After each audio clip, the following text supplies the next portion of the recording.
Okay, so we are moving on to a circle, and I guess I should label that we're still talking about 10.1. This is literally the third video I'm talking about.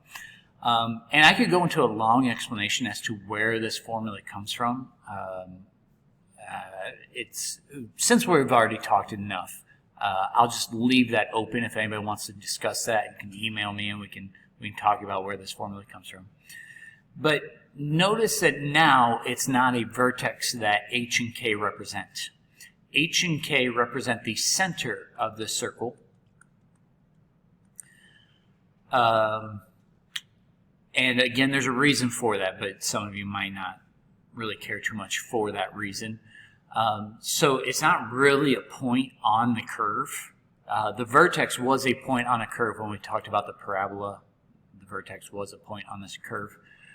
And it is backwards. So if it's minus H, I'll write that down, minus H is to the right, plus H is to the left. And this should make sense because it's inside parentheses. So minus K is up and plus K is down, just like when we did the parabolas.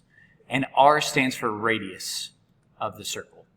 So it actually makes a lot of sense if you were to look at this problem and actually write out x minus 0, because subtracting 0 is the same as just x.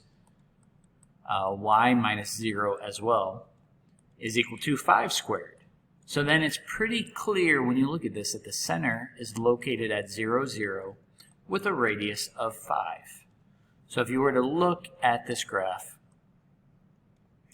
you can label the center. That's a smart thing to do. And what I tend to do is just put, count over 1, 2, 3, 4, 5. Count up 1, 2, 3, 4, 5. Because the circle is all around 1, 2, 3, 4, 5. And you're not getting points deducted for artistic ability. Everybody knows that I should not be an artist because my circle is not even going to look like a circle. But I do want to point out that Desmos will do this because Desmos does non-functions.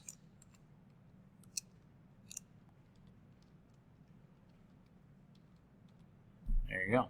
You can see right there. Again, Desmos doesn't label the center. Whoops, did not mean for that to happen. I do expect to see the center of your circle. Okay, and then if you click on your graph, they will give you the points on the outside. You don't have to label all those points on the outside because they don't actually give you any other points in here. Although you can see like -3, -4, -4, -3. You could find an infinite number of points around this circle. All right. So as I move on to the next one, again, you can use the Desmos. A graphing calculator doesn't really do this for you.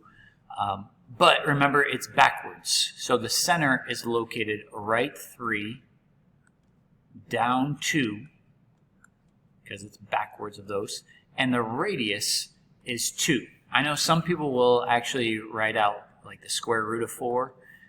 It actually makes a little bit more sense if you rewrote 4 as 2 squared. I know that the semantics are really simple, but this actually makes a little bit more sense. So how would I graph this? I would first graph the center, which is right 3, down 2.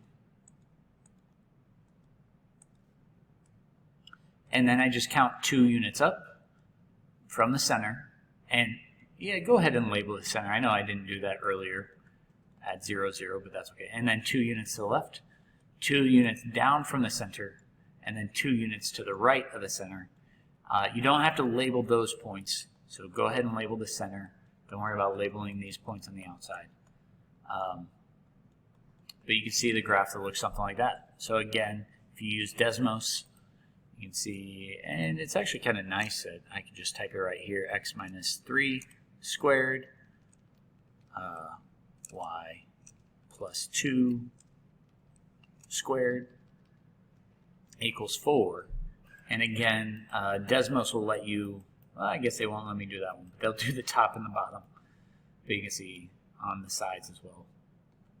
Just like that. So you might be sitting there and saying, well, how can this get any difficult? Is we can actually do the completing the square just like we did earlier. Now what you're going to see me do first is rearrange things, and I'm just going to do this with red and blue. I'm going to leave the the positive 6 over here alone. But again, I'm trying to color code to try and help you what I'm doing, to show you what I'm doing. So remember earlier where what we did is we completed the square by looking at this middle number divided by 2 and then squared. So that would be 3 squared, which equals 9. 6 divided by 2 is 3, squared is 9. So if we add 9 to one side, I know I'm doing this differently than how I did the other one, because now I have 2 sides of the equation, so I can add 9 to the other side. So it's okay to add a number to one side as long as you add the same number to the other side. I can do the same thing with this negative 2. Negative 2 divided by 2 squared. Well, negative 2 divided by 2 is negative 1. Squared is positive 1. So if I add 1 to this side, I also need to add 1 to this side. So why on earth would I do something like that? Well, now what's in red is a perfect square trinomial. And instead of writing x plus 3 twice, I can write x plus 3 squared. And I hope you can tell where I'm going with this. And I can look at this next one, that it's a perfect square trinomial, y minus 1, y minus 1. So I can write y minus 1 squared. And on the right side, I can add those together to give me 16. And you might be saying, well, that was kind of lucky, that 16 is equal to 4 squared. And they do that. They strategically pick those values on purpose to get that.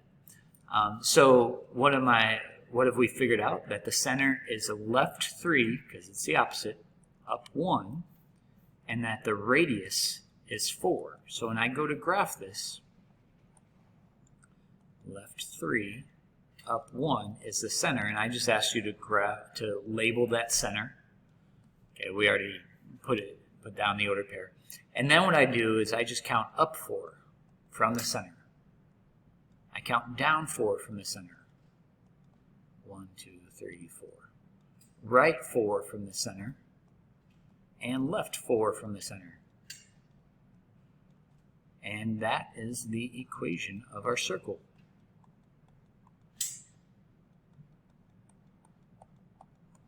And again, don't worry about artistic ability. That's why it's important to label. And check with Desmos. There's nothing wrong with checking your work. I'm just going to erase that. You know, x squared plus 6x plus y squared. Remember, addition's commutative, so it doesn't really matter. Minus 2y is equal to 6. Now again, Desmos won't show you where the center is located, but you can figure out that we did this correctly if you start plugging points on here and even clicking on the graph and seeing, oh, negative 7, 1 was a point. Over here was positive 1, positive 1.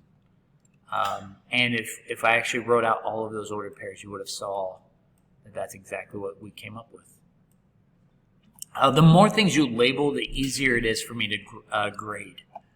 So feel free to label as much as possible. I'm just expecting to see the center, the radius, and the graph, because the directions do ask for the graph. And one last problem is I could ask you for the equation of a circle if I give you certain information. So remember, the equation of the center of a circle is x minus h squared plus, I'm just rewriting what I've already given you if you haven't written it down yet, equals r squared. Well, what you have to keep in mind is that this has to be the opposite of your h value. So it's x plus 2 squared. Y opposite plus 5 squared. And notice that the x-coordinate is still attached to the x-coordinate for your center, and the y-coordinate is still attached to the y-coordinate of the center. And 81. Where did I get 81? Well, if the radius is 9, if I square that, I get 81. Now, I think this is a pretty simple problem, But just as a heads up, you could see a problem that maybe instead of the radius, they give you the diameter. And think about how the diameter is equal to 2r and the work you'd have to do to figure that out. I've also seen problems that instead of giving you the center, they give you the endpoints of a diameter. And think about what you would have to do to figure out where the center of a circle is if they give you the endpoints of a diameter. It would be the midpoint formula if you're thinking about it. So to me, this problem is pretty straightforward, pretty easy. And it doesn't take a lot of work to make these math problems more difficult. I could easily change these words around and make it a little bit more complicated. But anyway, this is your assignment. And we are finally ready for you to get to work on that after 3 videos, 3 long videos. Feel free to write down any questions, bring them to class, email me, or I'm pretty sure all of the questions we've talked about are pretty close to what you'll see on the test. So make sure you are familiar with that and you're prepared.